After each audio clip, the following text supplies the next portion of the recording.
மனிதர்களை வாழ வைப்பது. திருக்குறள். அவர்கள் வாழும் முறையே. 1. அகர முதல எழுத்தெல்லாம் ஆதி பகவன் முதற்றே உலகு. ஆதி பகவன் எழுத்துக்கும் வரும், முதல் கடவுளுக்கும் வரும்.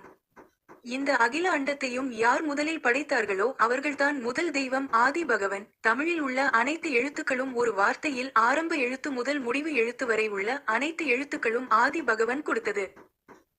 2. கட்டதனால் லாய பயனென்கொல் வாளறிவன் நற்றாள் தொழார் எனின். லாய, அதனால், நற்றாள், நன்றாக.